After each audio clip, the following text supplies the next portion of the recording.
Welcome to At the Potter's Wheel with Find Rest My Soul. In preparation.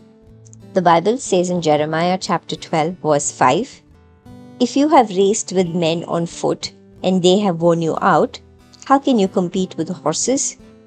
If you stumble in safe country, how will you manage in the thickets by the Jordan?"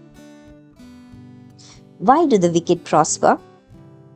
Jeremiah asked the question that plagues the minds of many, within and without the church.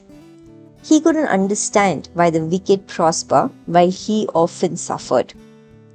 Jeremiah also thought that the wicked could not enjoy any prosperity or pleasure unless God allowed it. Jeremiah had questions, but he asks with humility. Jeremiah was going through spiritual, mental, and emotional struggles through the persecution from his fellow villagers from Anathoth. They had evidently mocked him and laughed at him.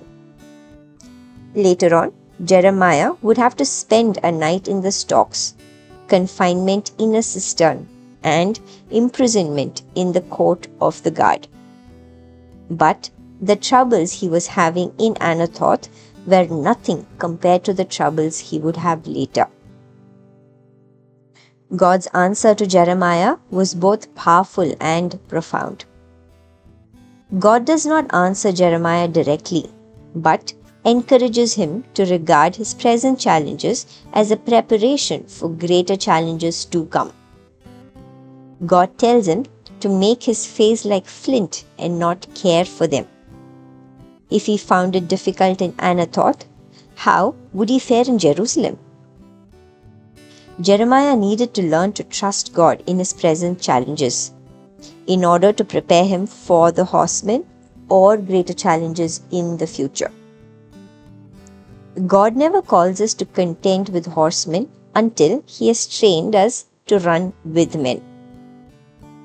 Have you considered that the Lord might be preparing you for greater things through your struggles today? Let's pray together.